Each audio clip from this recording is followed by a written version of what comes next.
This code installs the PyDrive library, which allows for connecting to and manipulating Google Drive files.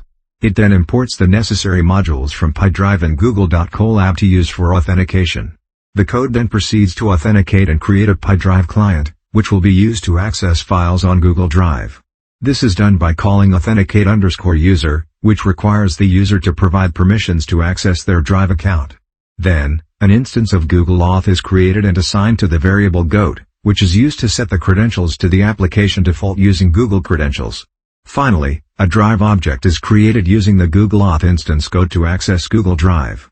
Overall, this code sets up the necessary components and authenticates the user access to Google Drive using the PyDrive library.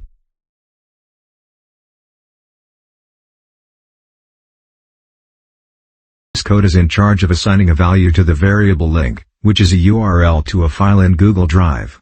The URL is stored as a string data type. This code doesn't perform any other action, it solely stores the URL in the link variable.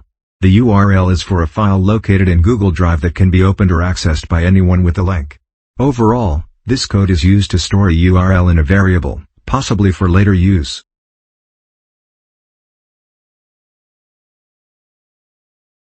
This code first assigns fluff as a placeholder variable. The .split method is then used to split the string into two parts, with the delimiter being set as the equals symbol. This means that the string will be divided into two parts at the equals symbol, creating a list with two elements. The first element will be assigned to the fluff variable, and the second element will be assigned to the id variable. This is known as unpacking or destructuring. The second part of the code then prints out the value of the id variable, which will be everything after the equals symbol. This is a way to verify that the string was correctly split and the desired value was assigned to the id variable. Overall, this code is used to extract specific information from a string that is separated by a equals symbol.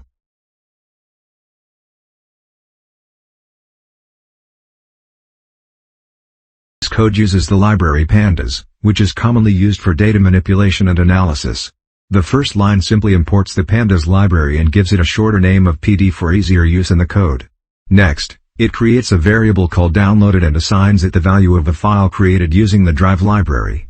This file has a specific ID that is passed in the code. The third line uses the getContentFile function to retrieve the content of the file with the given ID and name it amzn. CSV. This is then saved as a pandas data frame, which is a data structure used in the pandas library for storing and manipulating data. Essentially, this code downloads a file with a specific ID and stores its data in a pandas data frame, making it ready for data analysis and manipulation. This line of code performs a command that lets users download and install MXNet. pip is a package management system used to install and manage software packages written in the Python programming language, and install as a pip command used to install packages. MXNet is a popular open-source deep learning framework used for developing machine learning models. By executing this command, the user will be able to access and use the MXNet library in their Python environment for machine learning tasks.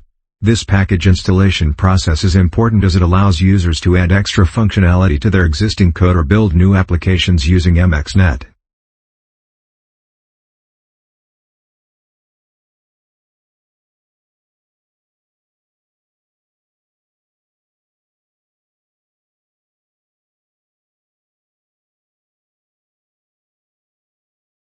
First, we import necessary libraries and modules like time, NumPy, MXNet, datetime, Seaborn, Matplotlib, Sklearn, and XGBoost.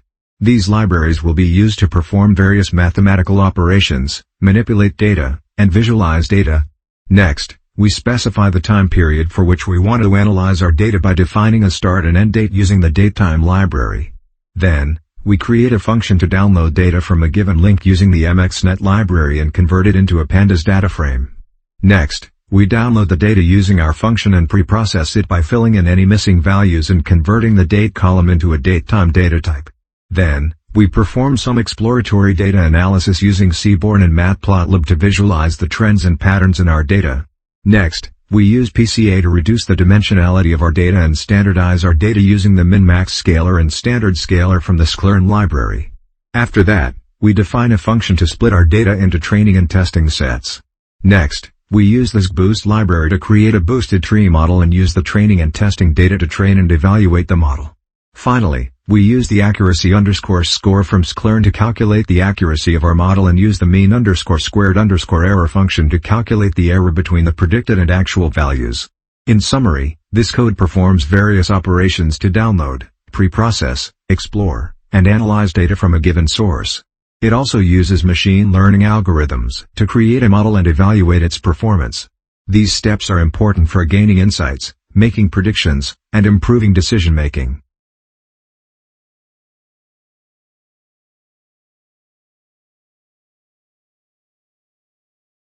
This code is importing a set of warnings and then filtering them to be ignored.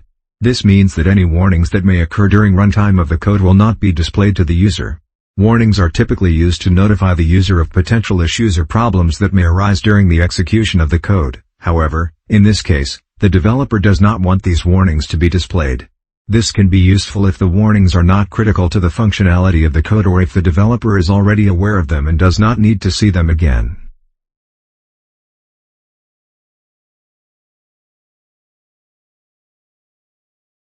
This code first assigns a variable context to the mx.cpu function, which sets the context for computational operations to be on the CPU. Then, the variable model_ctx is assigned to the same mx.cpu function, indicating that the defined model will also be run on the CPU. This ensures that the model and any associated operations are run on the same device. Finally, the mx.random.seed1719 function is called to set the seed for generating random numbers, providing reproducibility for the results of the model. Overall, this code sets the computational context and ensures consistency for training and running the defined model.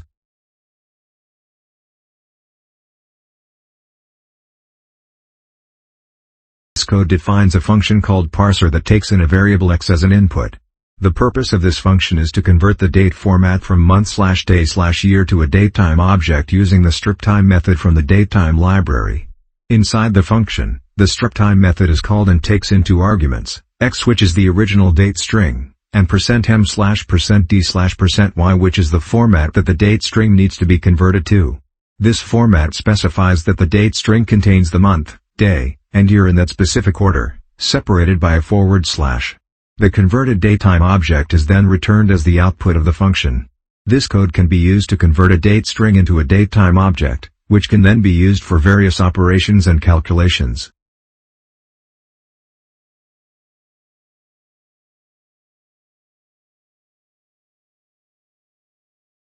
This code imports a Python library called pandas, which is commonly used for data analysis and manipulation. This library provides tools and data structures to help work with tabular data, making it easier to analyze and process large datasets. In order to use the pandas library, it first needs to be imported into the current Python session. The import statement allows us to bring in external libraries and access their functionalities within our code. Here, we are importing the pandas library under the alias PD. This alias allows us to use shorthand notation when calling any of the pandas functions, for example pd.dataframe instead of pandas.dataframe.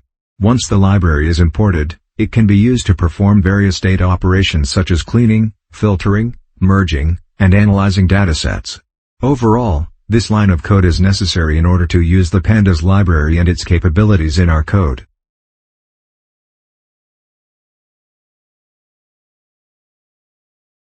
This code imports the pandas library and then uses it to read in a CSV file called amzn. CSV. The header equals 0 argument specifies that the first row of the CSV file contains the column names. The parse_dates equals 0 argument indicates that the first column of the CSV file contains dates, and the date_parser equals parser argument specifies that the dates should be in a particular format. The data is then saved as a dataframe variable called dataset_x_df. Essentially, this code is loading a CSV file into a dataframe for further analysis.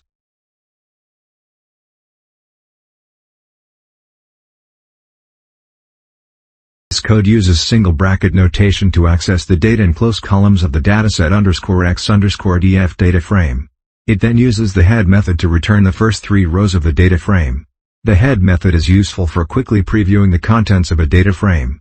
In this case, the code simply returns the first 3 rows of the date in close columns, which may contain values or data for different dates and closing prices.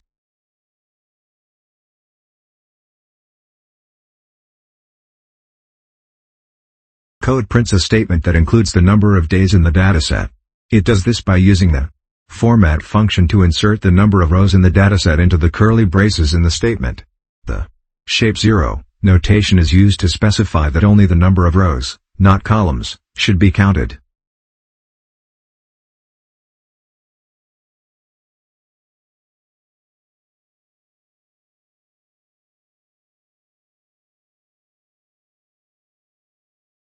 This code is used to create a figure that displays the stock price of Amazon over time. The first line sets the size of the figure and its TP. The second line plots the close values against the date values, using the dataset_x_df data frame. A label is added to this line to indicate that the plot represents Amazon stock. The third line adds a vertical line to the plot using the lines function. This line is drawn at the date April 20, 2016 and is used to separate the train and test data. The line is drawn from 0 to 270 on the USD scale and is styled using dashed lines and gray color. The following two lines add labels to the X and Y axes respectively, and a title is added to the figure. Finally, a legend is added to indicate which line represents the Amazon stock data. Finally, the figure is displayed.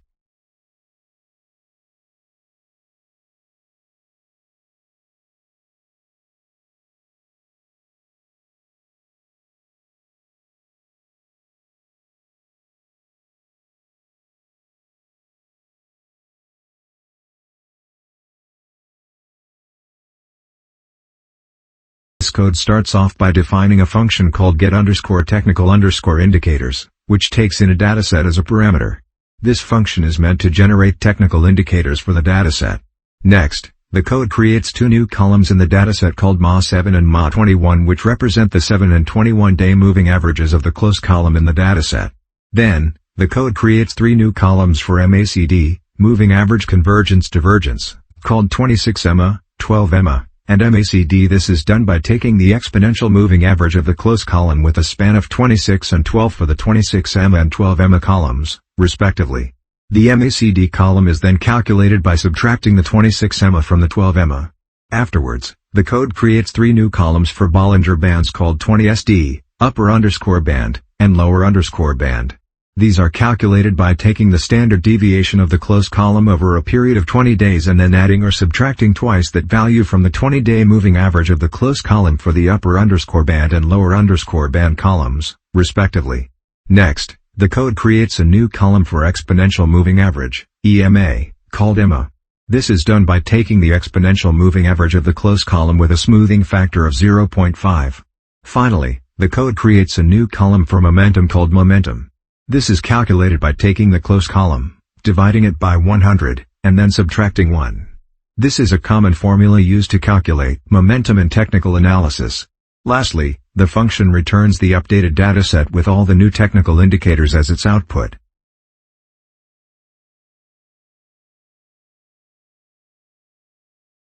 This code calls the get_technical_indicators function on the dataset_x_df dataset and saves the result in a new dataset called dataset_t_df. The get_technical_indicators function likely calculates various technical indicators for the financial data in dataset_x_df, such as moving averages, volatility, and trading signals. This allows for a more thorough analysis and understanding of the data, which may assist in making investment decisions. The new dataset, dataset_t_df, will now contain both the original financial data and the technical indicators, providing a more comprehensive representation of the data.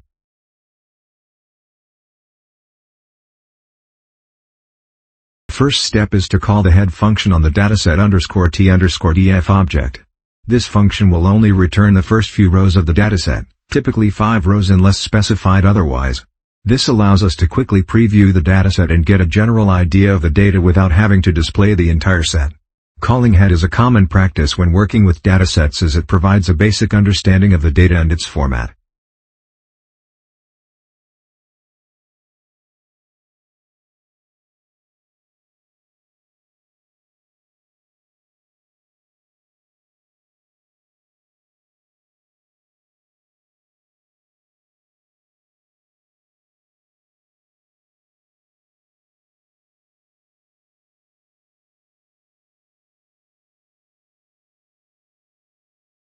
This code is used for plotting technical indicators of a given dataset, specifically for the stock of Amazon.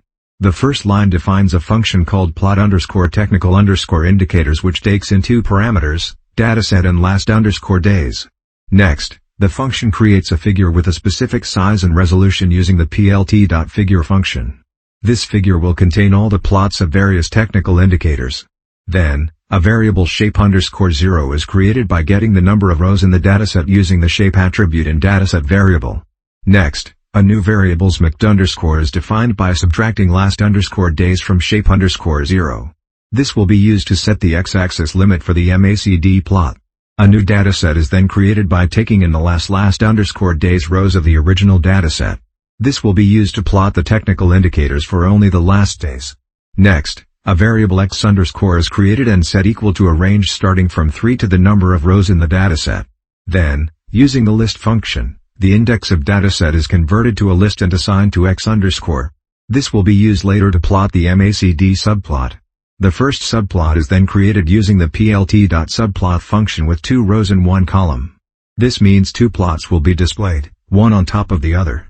In this first subplot, various technical indicators such as moving averages, MA7 and MA21, closing price, and Bollinger Bands, upper_band and lower_band, are plotted using the plt.plot function. The color and line style of each plot are also specified. The fill_ between function is then used to fill the area between the upper and lower Bollinger Bands with a specific alpha value. This will give a visual representation of the band's range. Other attributes such as the title, y-axis label, and legend are also defined for this subplot. The second subplot is then created using the plt.subplot function with the same layout as the first subplot. In this subplot, the MACD indicator is plotted using the plt.plot function. 2 horizontal lines are also plotted using the plt.lines function, indicating the overbought and oversold levels for the MACD. Lastly, the plt.show function is used to display the figure with all the plotted technical indicators. In summary, this code takes in a dataset and plots various technical indicators such as moving averages, closing price, Bollinger Bands, and MACD, providing a visual representation of the stock behavior for the last given number of days.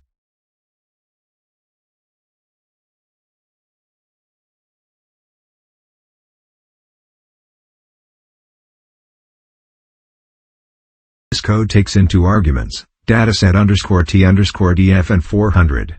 The first argument is a dataset containing technical indicators, while the second argument is the number of previous time steps to be plotted.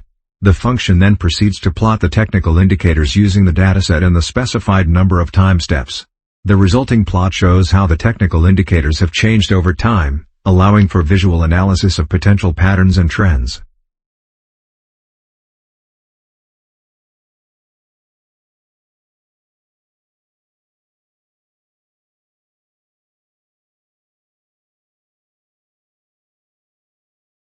This code starts by creating a new variable called data_ft which takes a subset of the data from the dataset_x_df and includes only the date and close columns.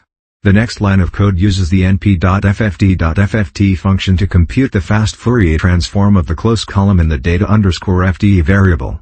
This transforms the data from the time domain to the frequency domain, allowing us to see patterns and trends that may not be apparent in the original data. The result is then stored in a new variable called close_fft. The next line of code uses the pd.dataframe function to create a new data frame called fft_df which includes the fft column from the close_fft variable.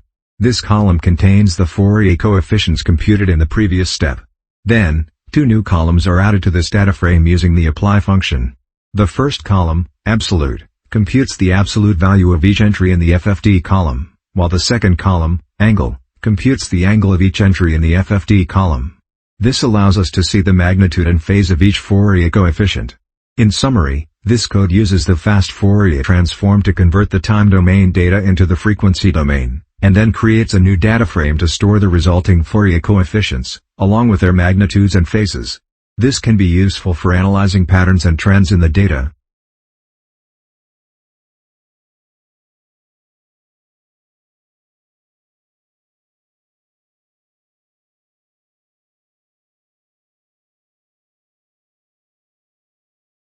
Code above creates a figure with a chosen size and resolution using the plt.figure function. Then, it converts a column from a data frame into a NumPy array and saves it as ffd_list. The code then runs a for loop for each number in the list, 3, 6, 9, 100. This loop creates a copy of ffd_list, sets a range to 10 elements below and above the current number in the list, and sets the values within that range to 0.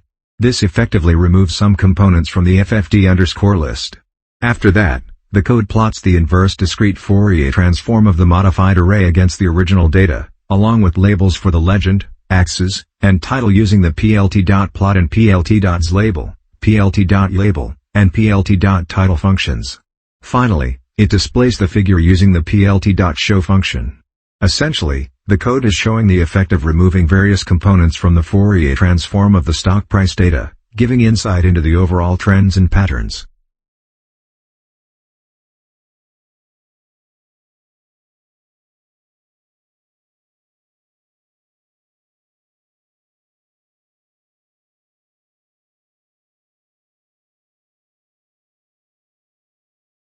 This function takes in a dataset as an input, and creates a new data frame called data_fd that contains only the date and close columns from the original dataset. Then, it uses NumPy's Fourier transform function to convert the close column into a frequency domain representation, called close_fft. Next, it applies NumPy's inverse Fourier transform function to close_fft to convert it back to the time domain. The resulting values are then added as a new FFD column to a new data frame called FFD_df. The function then adds two more columns to the FFD_df data frame, absolute and angle. The absolute column calculates the absolute value of each value in the FFD column, while the angle column calculates the angle of each value in the FFD column. Next, the values in the FFD column are converted into an array and assigned to a new variable called FFD_list. Then, a copy of FFD_list is created and assigned to a new variable called FFT_list_m10. The values in FFD_list_m10 are set to 0 for all values except for the first 100 and last 100 values, which are left unchanged. Finally, the function creates a new column in the original dataset called Fourier and assigns the absolute values calculated from the FFT_list_m10 array. This column essentially represents the Fourier transform of the original close column, but with all values below a certain threshold, 100 and -100, set to 0. Finally, the function returns the updated dataset.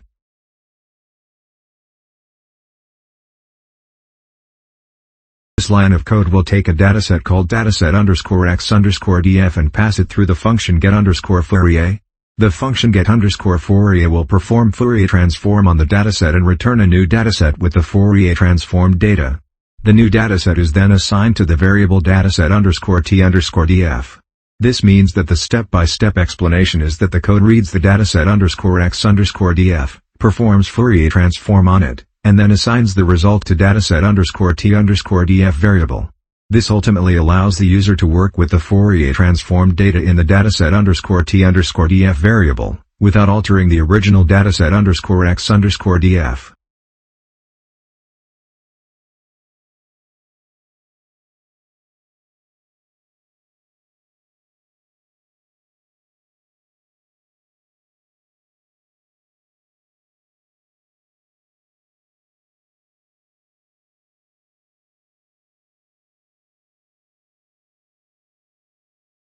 This code calls the head function on the dataset_t_df data frame, which is a way to view the first few rows of the dataset. The number 30 indicates that it will show the first 30 rows of the data frame. This function is useful for getting an overview of the data and its structure.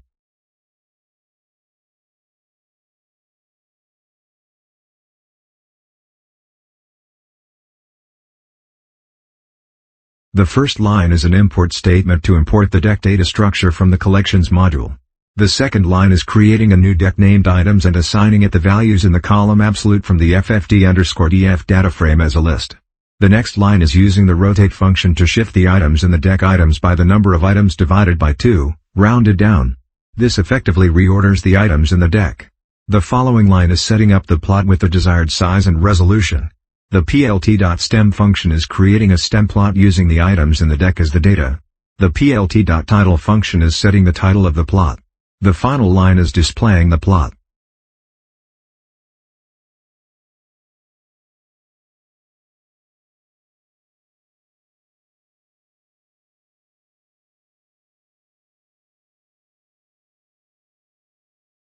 This code imports the necessary libraries for performing time series analysis and creates a data frame object using the pandas library. It then selects the close column from the data frame and assigns it to the variable series.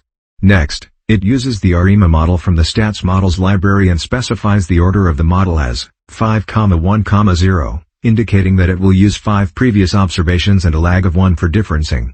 The model is then fit to the series data and the results are stored in the variable model_fit. Finally, the summary of the fitted model is printed, displaying the statistical information and diagnostics of the model.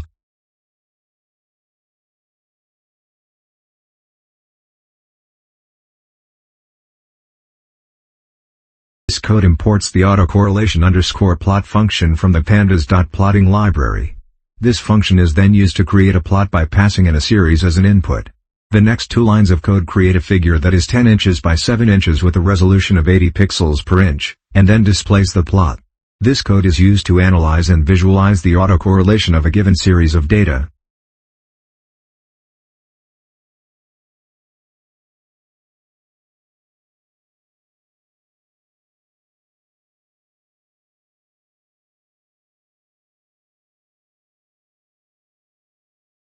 The first line of code imports specific functions from the pandas library, which is commonly used for data analysis in Python. The functions being imported include read_CSV, which allows us to read data from CSV files, datetime, which can be used for manipulating dates and times, dataframe, which creates a data structure for organizing data, and ARIMA from the statsmodels.dsa library, which is used for time series analysis. The next line of code initializes a variable x which is assigned the values of a data series. This series could be any type of data, but based on the functions being imported, it is likely a time series. The following line of code calculates the length of the series, and multiplies it by 0.66 to get 2/3 of the data. This is then converted to an integer and assigned to the variable size. The next line of code splits the data into a training and testing set, with the first 2/3 being assigned to the training set, and the remaining 1/3 being assigned to the testing set. This is done using the indices of the original data series. The following line initializes a list variable history with the values from the training set. This is done using a list comprehension, which is a shorthand method for creating lists in Python. The history list will be used to fit the ARIMA model. The next line of code creates an empty list variable predictions which will be used to store the predicted values from the ARIMA model. The for loop that follows will iterate through the testing set. For each iteration, an ARIMA model is created using the history list as the training data, and the order of the model is set to 5, 1, 0. This order represents the number of autoregressive, differencing, and moving average terms in the model. This line also assigns the fit of the model to the variable model_fit.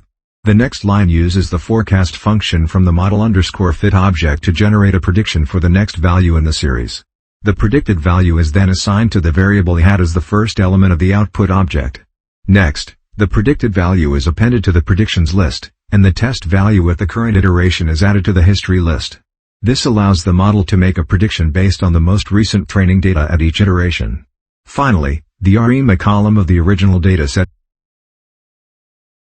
list, using the data frame function from the pandas library. In summary, this code splits a time series into training and testing sets, then uses the ARIMA model to predict the remaining 1/3 of the data. The predicted values are then stored in a new column of the original dataset for further analysis. This process is repeated for each iteration of the testing set to generate multiple predictions. The accuracy of the predictions can then be evaluated using the mean_squared_error function from the sclearn.metrics library.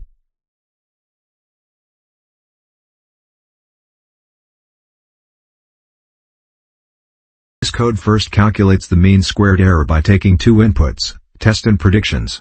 It then stores this value in the variable error.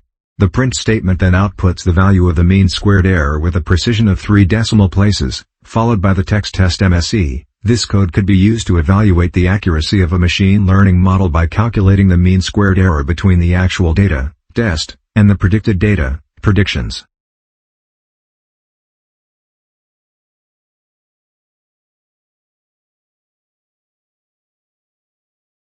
code is plotting a comparison between the predicted and actual prices of the Amazon stock using an ARIMA model. The first line sets the figure size to be displayed, followed by a plot of the actual prices in black and the predicted prices in yellow. The two lines that start with plt.label and plt.label set the labels for the x and y axes of the graph, and the title line sets the title of the graph. Lastly, the plt.legend function is used to create a legend showing which line represents which type of data. The final line calls the plt.show function to display the graph.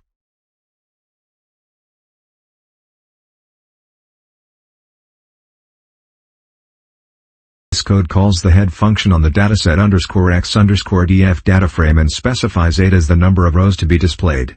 This function returns the first 8 rows of the data frame, allowing the user to get a quick look at the data and its structure. It is useful for understanding and exploring the dataset, as well as making initial observations about the data. It is also commonly used for debugging purposes. The resulting displayed data will be easier to read and analyze compared to viewing the entire dataset.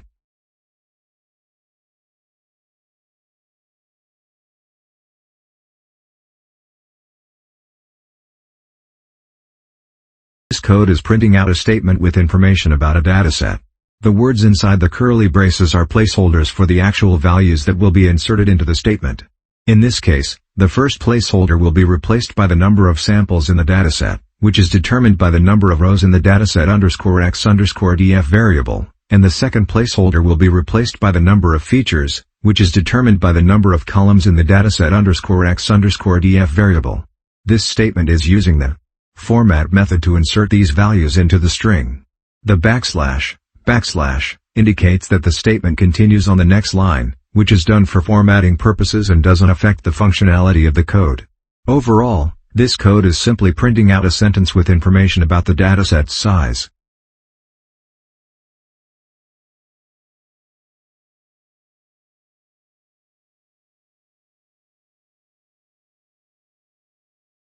This code defines a function called get_feature_importance_data that takes in a data frame called data_income as input. The function begins by making a copy of the input data frame and storing it in a new variable called data. Then, it separates the close column from the rest of the columns in the data frame and assigns it to a variable y. The next step is to select the columns from 1 to 19 in the data frame and assign them to a new variable called x. Next, the code calculates the number of samples in the dataset and stores it in a variable called train_samples. This number is used to split the dataset into a training set and a testing set. The training set contains 65% of the total samples, while the remaining 35% are used for testing. The code then selects the first train_samples rows from the dataset and assigns them to a new variable called x_train and the remaining rows to a variable called x_test. Finally, the code also splits the close column into training and testing sets using the same index values as the features, and stores them in variables called y_train and y_test. Lastly, the function returns all 4 variables as a tuple, which can be unpacked using multiple assignment. Essentially, this function creates a training set and testing set from the input data frame, which can be used for feature importance analysis.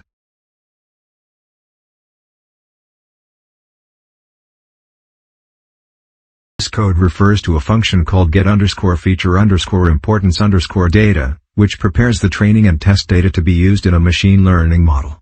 The first line of code states that the function returns 2 sets of data, one for training, x_train_phi and y_train_phi, and one for testing, x_test_phi and y_test_phi. These datasets are extracted from a larger dataset called dataset_t_df, which is likely a data frame that contains the features and target variable for the machine learning model. The function likely performs various data preprocessing tasks, such as handling missing values and encoding categorical variables, before splitting the data into the training and testing sets. Once the training and testing datasets are prepared, the first line assigns them to their respective variables, ready to be used in the machine learning model. These steps are essential in building a successful machine learning model as it ensures that the data used for training the model is formatted correctly and that the model can accurately evaluate its performance using the testing data.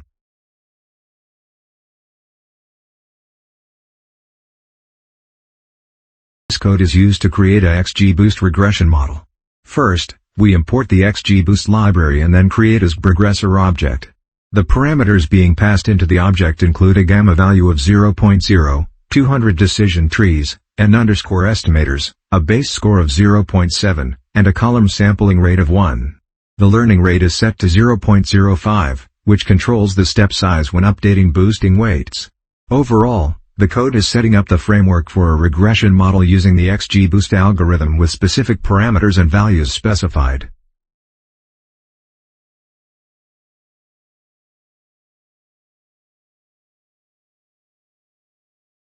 This code first initializes an XGBoost model named XGB model.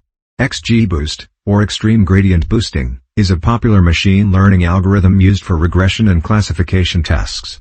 The regressor variable contains the necessary parameters and settings for the XGBoost model, and the fit function is used to train the model. The data used to train the model is passed into the function as the x_train_phi and y_train_phi variables, which represent the features and target variables in the training dataset, respectively. The function also takes in the parameter eval_set, which is used to specify the datasets used for evaluation during training. In this case, the evaluation set consists of the training data, x_train_phi, y_train_phi, and the testing data, x_test_phi, y_test_phi. Lastly, the verbose parameter is set to false, which means that the training process will not be displayed in the output. This is done to prevent cluttering the output with unnecessary information.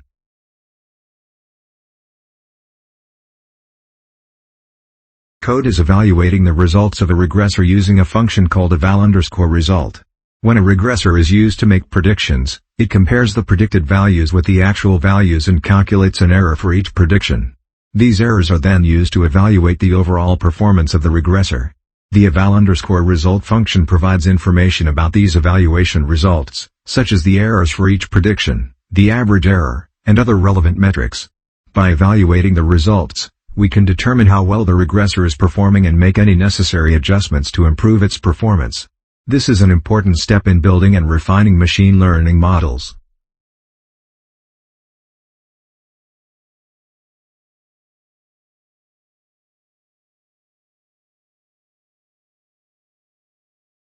Jones. This code stores the number of training rounds in a variable called training_rounds. It does this by taking the length of the rounds values from the validation_0 key in the eval_result dictionary, which represents the number of rounds that the model has been trained on. It then subtracts the value of Jones, which is presumably the name or an identifier, from this length. Overall, this code allows for the tracking of the number of training rounds and can be used for various purposes in the code.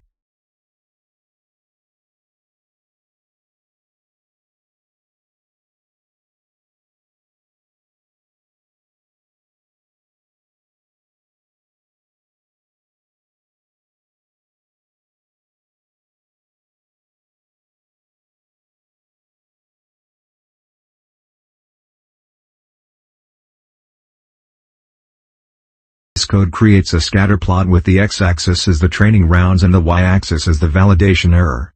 The eval_result variable is used to access the RMSE values for both the training and validation datasets, which are then plotted on the scatter plot. The x-axis is labeled as iterations and the y-axis as RMSE. The title of the plot is set as training versus validation error and a legend is added to show the labels for each scatter plot. Finally, the plot is displayed. This code allows for a visual comparison between the training error and validation error, which is useful for assessing the performance of a machine learning model.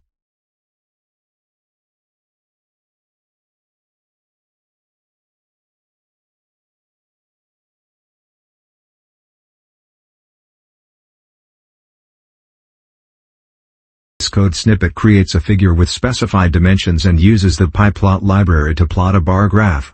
It takes the feature importance values from a specific model and uses them as the height of each bar in the graph. The tick labels on the x-axis are set to the columns of the input dataset used for training the model. Finally, a title is added to the graph and it is displayed. Overall, this code is used to visualize and analyze the importance of each feature in a given dataset.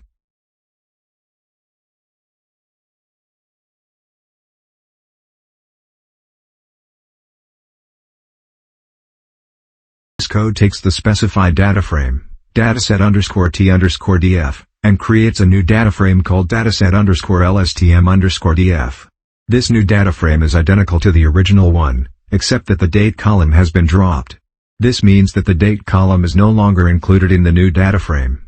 The head7 function then displays the first 7 rows of the new data frame, allowing the user to see the result of the dropped column.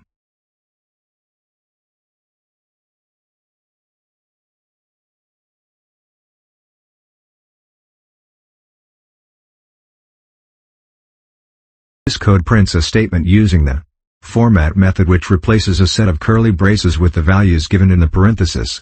It first accesses the dataset _lstm_df and uses the shape method, which returns a tuple of the number of rows and columns in the dataset. The first value of the tuple corresponds to the number of samples in the dataset, and the second value corresponds to the number of features. These values are then passed into the format method to be used in the statement. Finally, the statement is printed to the console. This code is useful for quickly summarizing the size of a dataset in a human-readable format.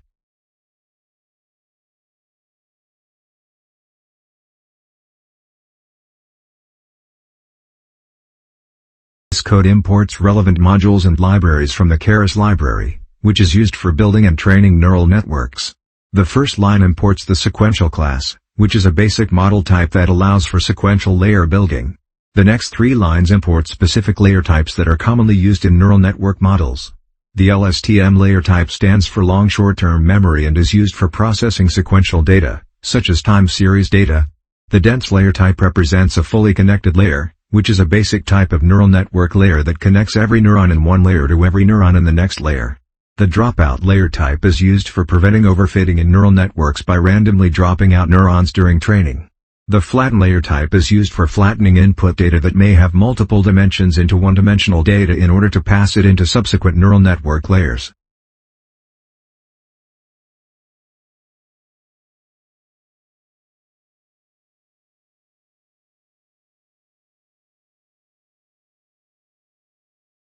This code first imports the NumPy library and assigns it the name NP. Then, it creates 3 new datasets named train, validate, and test. To assign values to these sets, it uses the NumPy function split. This function splits the dataset _lstm_df into 3 portions based on the given parameters, frac, which determines the fraction of the dataset to be used for each portion, and len, which calculates the length of the dataset. The dataset is randomized using the sample function, and then the split is determined by the fraction defined in the split function. The first portion is given 60% of the data, the second portion is given 20%. And the third portion is given 20%. Finally, the new datasets are assigned to the previously defined sets train, validate, and test. The code essentially splits a dataset into 3 portions for training, validating, and testing a model.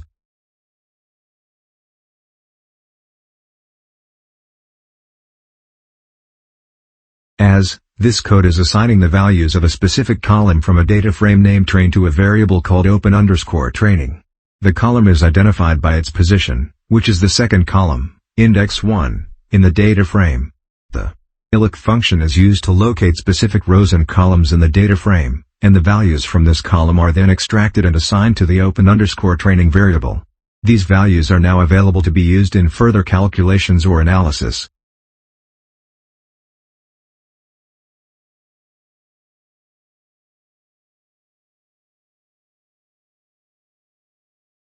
This code imports the min-max scalar function from the sklearn.preprocessing library. This function is used to scale numerical data so that it falls between a specified range. In this case, the range is set to be between 0 and 1. The next line of code applies this scalar to the variable open_training, which contains a dataset. This variable is overwritten with the scaled version of the data. The next part of the code creates 2 empty lists, features_set_1 and labels_1. These lists will be used to store the features and labels for our model. The for loop iterates through the data, starting at index 60 and ending at index 450. This loop is used to create the features and labels for our model. Each iteration, the code appends the previous 60 data points to the features_set_1 list. These 60 data points will be used as the features for our model. The code also appends the current data point to the labels_1 list, which will be used as the label for our model. This process is repeated until the end of the dataset is reached. The end result is that we have 2 lists, features underscore set underscore 1 which contains a list of lists, each containing 60 data points, and labels underscore 1 which contains a list of single data points. These lists can now be used to train a model using machine learning algorithms. This code is commonly used for time series data where the current data point depends on a certain number of previous data points. Overall, this code is an important step in preparing data for machine learning models.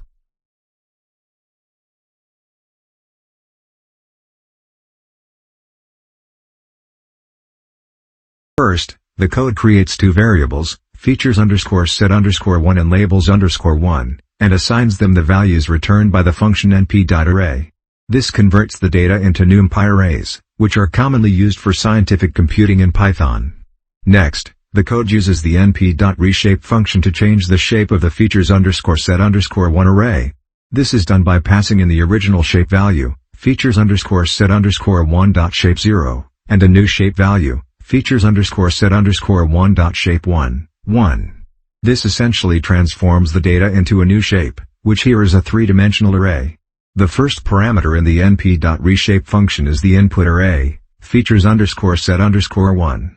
The second parameter, features underscore set underscore 1.shape 0, is the number of rows, while the third parameter, features underscore set underscore 1.shape 1, 1, specifies the new shape of the array.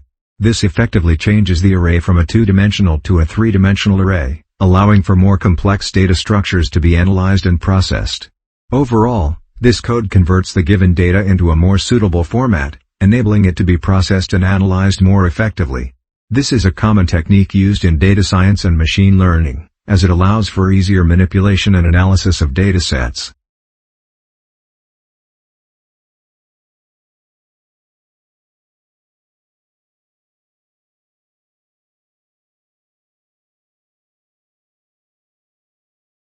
This code first creates a sequential model and adds different layers to it. The first layer is an LSTM layer with 50 units, which takes in a feature underscore set underscore 1 as input and returns a sequence. This is followed by a dropout layer which randomly drops 20% of the input units to prevent overfitting. The next layer is another LSTM layer with 50 units, and again followed by a dropout layer. Finally, a flattened layer is added to convert the output into a one-dimensional array. A dense layer with 1 unit is then added as the output layer. The model is then compiled with an optimizer, loss function, and metrics specified. Lastly, the model is trained and validated using the specified features underscore set underscore 1 and labels underscore 1, with 100 epochs and a batch size of 32.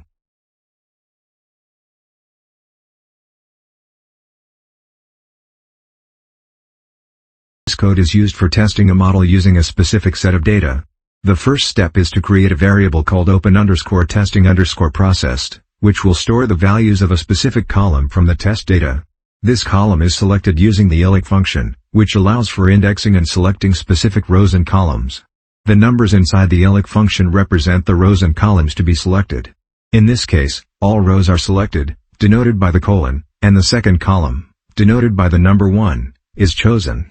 The values at the end converts this selected column into an array, which is the format usually required for model testing. This code can be further modified to select different columns or rows from the test data for testing the model.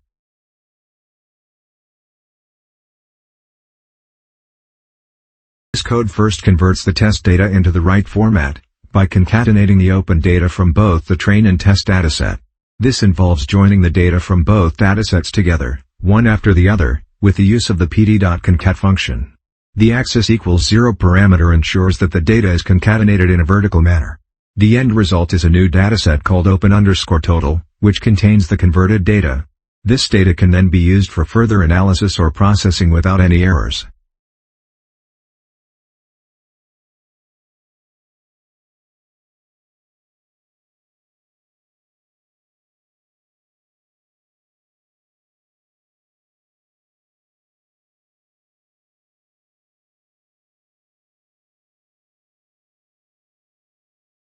This code is creating a variable named test_inputs that stores a specific set of values. The values being stored are from another variable called open_total. The open_total variable is an array of data. The code is accessing a specific part of this array by using the values function. The values function takes in a range of indices as its parameter, which determines which values from the array will be returned. The range is determined by the notation, len open_total, len test, 60. This notation is subtracting the length of another variable called test from the length of open_total and then subtracting an additional 60. This means that the range of values being taken from open_total will start at an index 60 places before the end of the array and will extend until the end of the array. The values within this range are then assigned to the test_inputs variable, essentially creating a new array with these values. Overall, this code is creating a subset of data from the open_total array and storing it in a new variable for further use.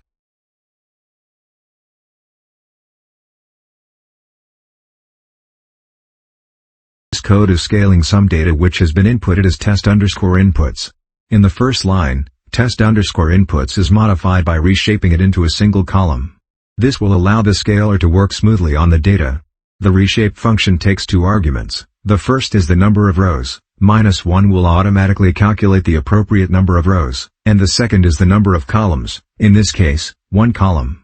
The second line then applies the scalar function to the reshaped data, transforming it into a scaled version of the original data. This could be useful for normalizing the data or converting it into a different scale such as from bytes to bits. Overall, this code is preparing test_inputs for use in some type of data analysis or machine learning model.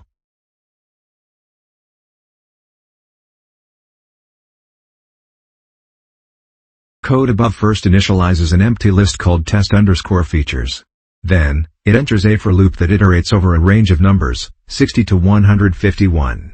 Within the loop, it uses the append function to add elements to the test_features list. The elements being added to the list are a subset of the test_inputs array, specifically 60 elements starting from index i60 to index I, with the first column, index 0, selected. This means that for each iteration of the loop, a new array of 60 elements from the test_inputs array is added to the test_features list. This code is commonly used in data preprocessing and feature engineering, where the input data is converted into a form that can be used for training a model. In this case, the code is preparing a set of test features by selecting a sequence of data points, 60 in this case, and storing them in a list.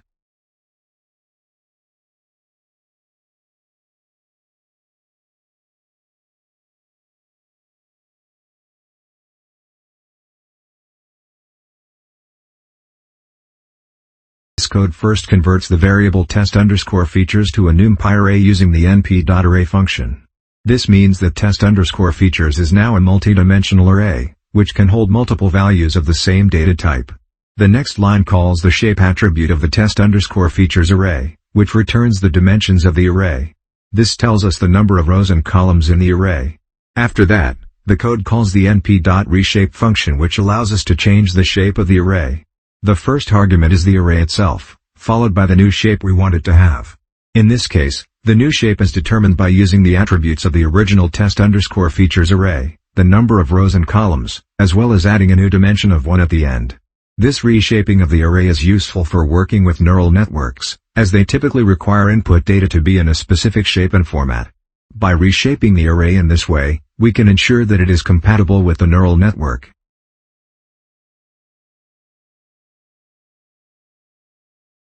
This code is predicting outcomes using a model. First, it takes in features from a test dataset and assigns them to the variable test_features. Then, the model.predict function uses these features to make predictions, which are then assigned to the variable predictions. These predictions can be used for further analysis or to evaluate the performance of the model. Overall, this code is a common step in machine learning and can help us understand how well a model is able to predict outcomes based on given features.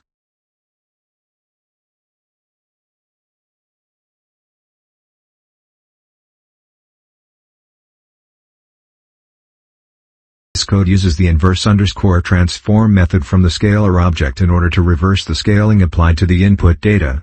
This scaling may have been applied to make the data easier to work with or to improve the accuracy of a predictive model. In this case, the predictions variable is reassigned to the new, unscaled predictions. This allows the predictions to be compared to the original data or to be formatted in a more intuitive way for interpretation. By using the inverse_transform method, the data is returned to its original scale, providing context and meaning for the predictions. This code is commonly used in machine learning and data analysis tasks, particularly when scaling data for input into a model and then transforming the predictions back into a more familiar format.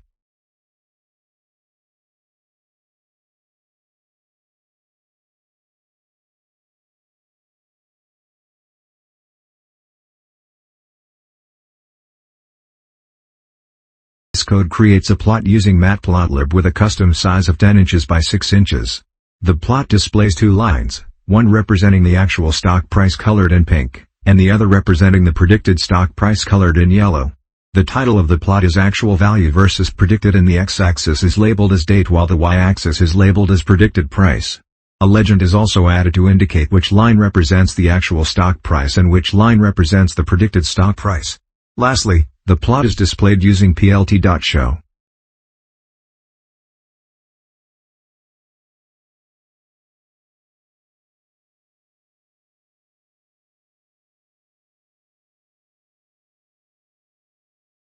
This code is assigning a list of columns from a data frame, dataset_x_df, to a new variable called dataset. The columns being selected and assigned are open, close, high, adjective close, and low. These columns represent different financial values for a particular asset or item. This code is essentially extracting these specific columns from dataset_x_df and creating a new data frame. This new data frame, dataset, will only contain the columns that were selected.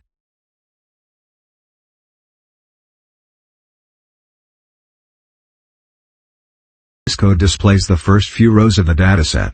It does so by calling the head function on the dataset, which is a common function used in data analysis and data science libraries.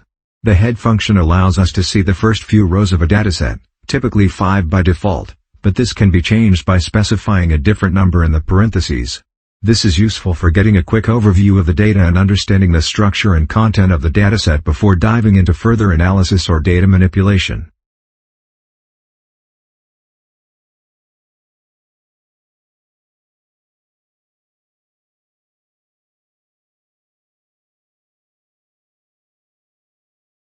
This code defines a function called new_dataset that takes two arguments, dataset and step_size.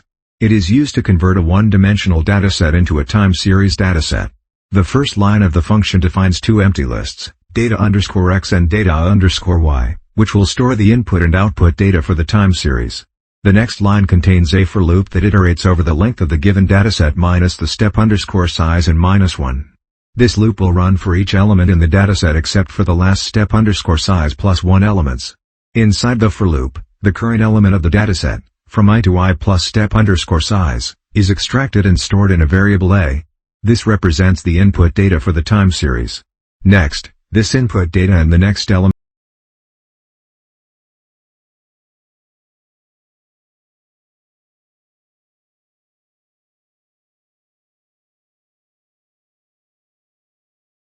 This code first starts by importing important libraries that will be used later in the code. The libraries being imported are pandas, matplotlib, numpy, math, and scikit-learn. Pandas is a library that is used for data analysis, matplotlib is used for visualization, numpy is used for scientific computing, math is used for mathematical functions, and scikit-learn is used for machine learning algorithms. Next, we import specific functions from the scikit-learn library, including min-max scaler, which is used for normalizing data, and mean_squared_error, which is a metric used for evaluating regression models. Then, we import functions from the keras library, including the sequential model, which is used for creating sequential deep learning models, and dense and activation, which are used for implementing layers in a neural network. Finally, we import the LSTM layer from keras, which stands for long short-term memory, and is a type of recurrent neural network that is commonly used for time series data. Overall, this code sets up the necessary libraries and functions that will be used for building and evaluating a LSTM model.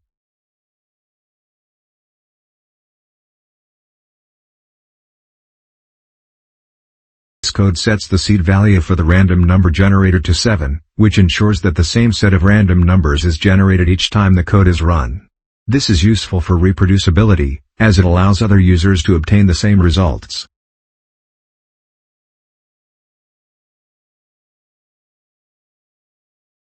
This code imports a dataset and orders it in reverse order. First, it imports the dataset using the dataset variable. Then, it uses the reindex function to rearrange the dataset's index in reverse order. The syntax dataset.index -1 is used to specify the order as reverse. This means that the last index value will become the first and the first value will become the last. Finally, the dataset is reassigned to the original dataset variable, replacing the original dataset with a new, reordered one.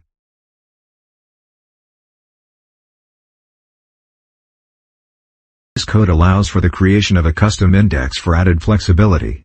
The first line uses the NumPy library's arrange function to create a NumPy array called obs.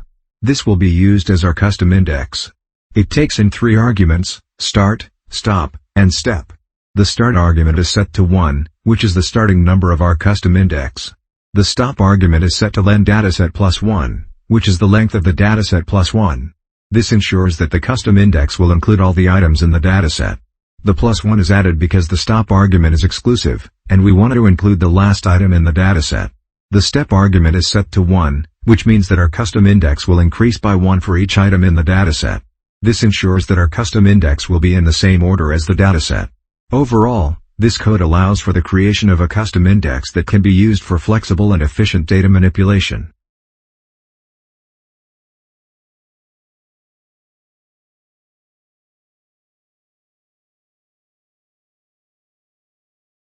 This code takes different indicators for prediction by calculating the mean of each row in the given dataset, assigned as OHLC_average. Next, it also calculates the mean of the high, low, and close columns in the dataset and assigns them as HLC_average. Lastly, it takes the close column values and assigns them as close_val. These indicators can be used for predicting future trends and patterns in the dataset, as they give an overall picture of the data and its changes over time.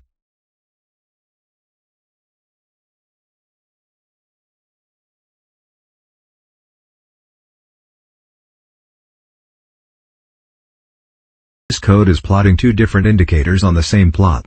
The first line sets the color of the first indicator, OHLC_average, to yellow and labels it as OHLC average. The second line sets the color of the second indicator, close_val, to blue and labels it as closing price. The third line sets the x-axis label as days and the y-axis label as OHLC average. The last line displays the plot with both indicators and their corresponding labels. This code is useful for visualizing the relationship between the OHLC average and the closing price over time.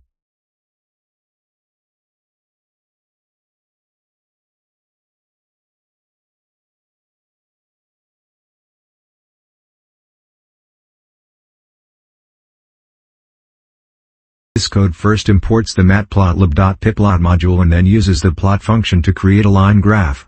The data used for the graph is HLC_average, which is represented by a red line. The label for this line is set to HLC average. The x-axis is labeled as days and the y-axis is labeled as HLC average. Finally, the graph is displayed using the show function. This code is used to visualize the average of the highest, lowest, and closing values over a certain period of time.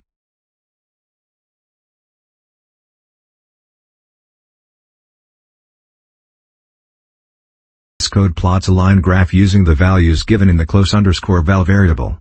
The color of the line is set to blue and it is labeled as closing price. The x-axis is labeled as days and the y-axis is labeled as closing values. Finally, the plotted graph is displayed using the plt.show function.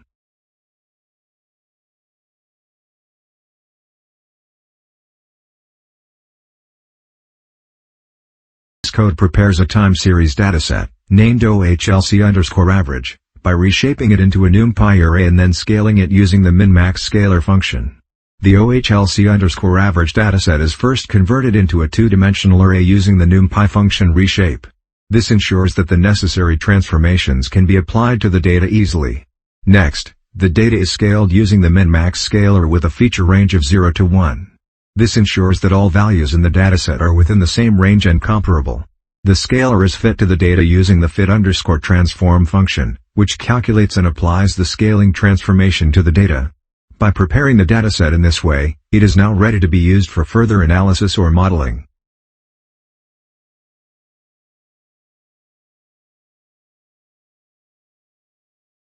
This This code is used to perform a train test split on a dataset called OHLC_average. The first line calculates the index for splitting the dataset into train and test sets, using the total length of the dataset and multiplying it by 0.75. This means that 75% of the data will be used for training and the remaining 25% for testing. The second line calculates the length of the test set by subtracting the train set length from the total dataset length. The third line assigns two variables, train_OHLC and test_OHLC, to the train and test sets respectively. The final line splits the dataset into train and test sets using the previously calculated index. The train set contains the data from index 0 to the train_OHLC index, while the test set contains the remaining data from the train_OHLC index to the end of the dataset. This train test split is commonly used in machine learning to evaluate the performance of a model on unseen data.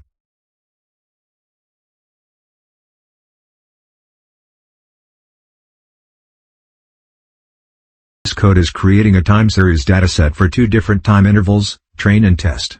It first takes the train_OHLC data and assigns it to the variable trinks, and then creates a new dataset by shifting the data by one time period. This new dataset is assigned to the variable trainee. This means that for each data point in trinks, there is a corresponding data point in trainee that is shifted by one time period. The same is done for the test data, where the test_OHLC data is assigned to test and a new dataset is created by shifting the data by one time period, which is assigned to testee. This process creates two sets of data where the values for each time period in train are used to predict the values for the next time period. This type of dataset is often used in time series analysis and forecasting.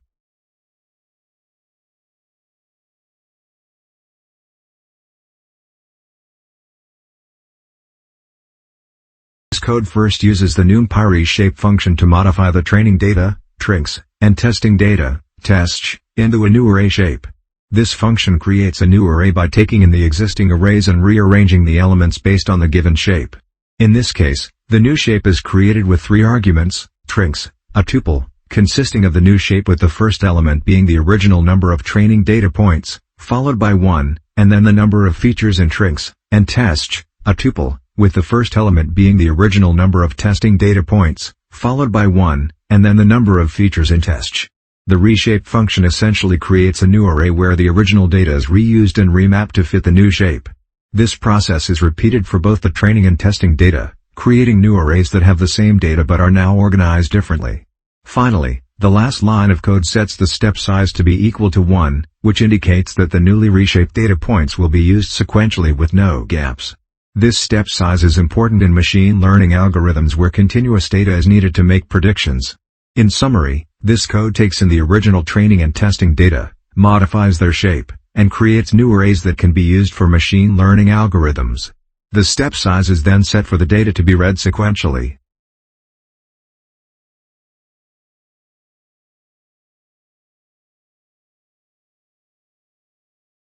This code defines a sequential model for an LSTM, long short-term memory, neural network. The first line initializes the model and the subsequent lines add layers to the model.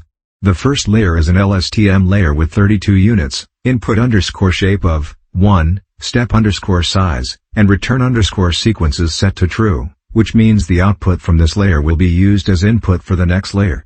The second layer is another LSTM layer with 16 units, and the third layer is a dense layer with 1 unit. Finally, an activation function of linear is added to the model, indicating that this is a regression model.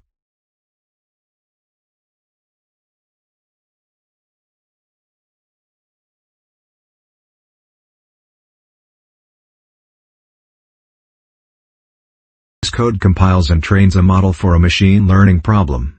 On the first line, the model is compiled with a mean squared error loss function and attograd optimizer, and using mean absolute error as the metric for evaluating the model's performance.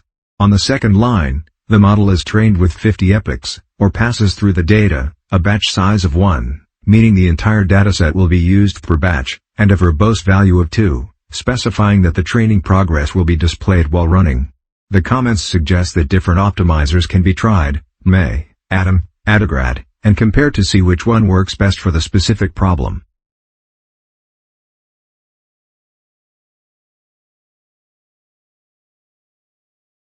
This code first initializes a variable called may and assigns it to the value of the evaluate method called on a model, passing in two arguments, test and testy. The evaluate method likely calculates and returns the performance metrics for the model on the given data, which in this case is the mean absolute error, MAE. Once the evaluate method finishes, the mean absolute error value is assigned to the may variable. Lastly, the code prints out a string stating the mean absolute error for y, followed by the value of the may variable. This allows the user to see the performance of the model on the given data.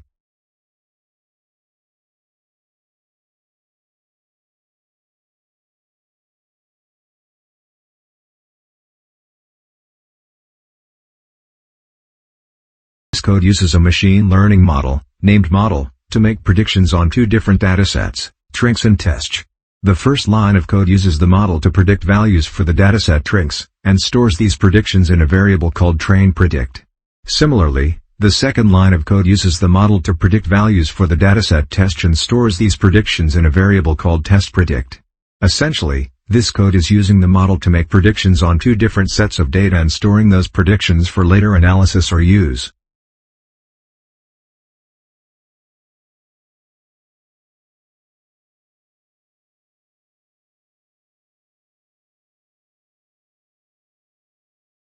This code is used for denormalizing data for plotting purposes.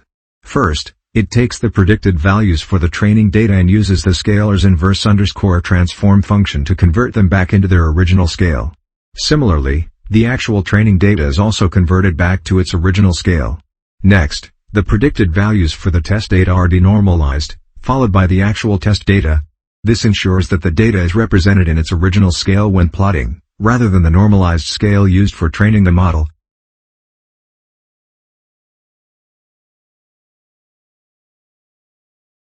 This code is calculating the root mean squared error, RMSE, for a training dataset, which is a measure of the difference between the predicted values and the actual values. First, the code imports the math library, which is necessary for the sqrt function. Then, the code uses the mean_squared_error function from the scikit-learn library to calculate the mean squared error for the training dataset.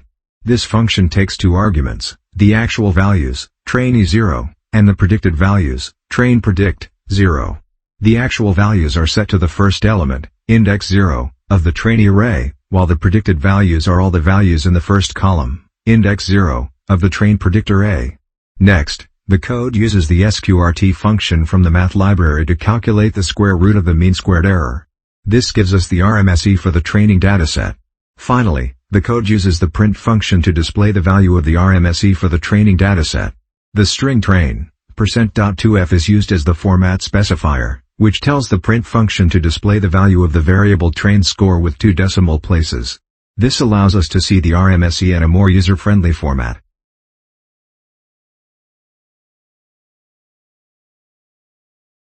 This code calculates the root mean squared error, RMSE, of a model's predictions on a test dataset.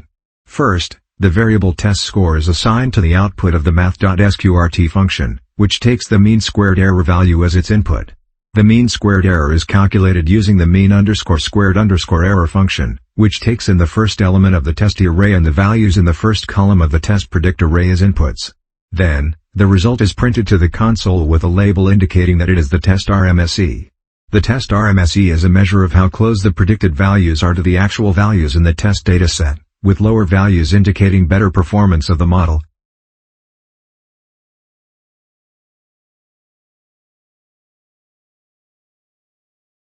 This code creates a dataset called train_predict plot that is used to plot the predictions made during training.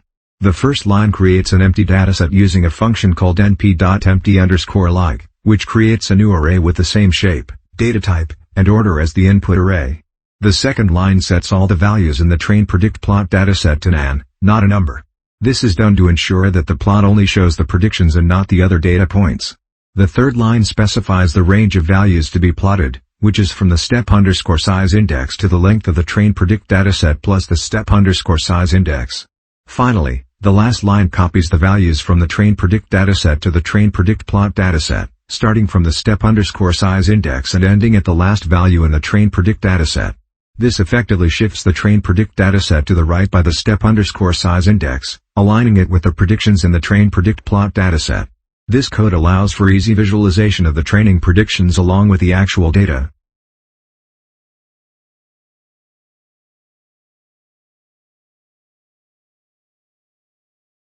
This code creates a dataset for plotting predictions made by a model on a test dataset. It first creates an empty array, test_predict_plot, with the same size and shape as the average of the open, high, low, and close prices, OHLC_average, dataset. Then, it assigns all values in this array to be not a number, nan. Next, it uses slicing to assign values from the start of the test predictions, len train predict plus step_size 2 plus 1, until the end of the OHLC_average dataset to the test predict plot array.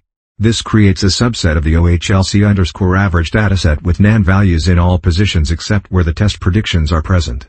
This allows for easy visualization and comparison of the predictions with the actual values. Overall, this code creates a dataset that can be used for plotting the predictions made by a model on a test dataset.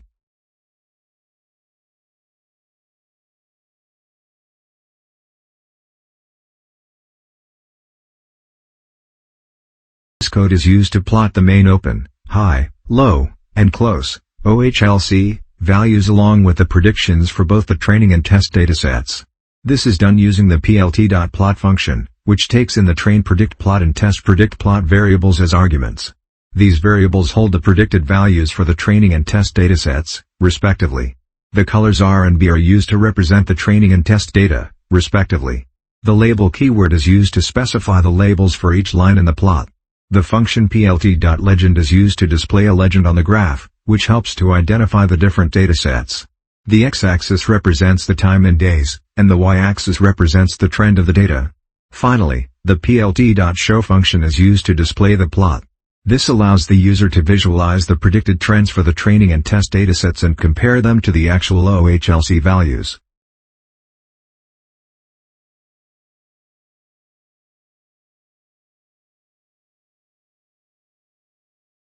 This code is designed to predict future values based on a given input.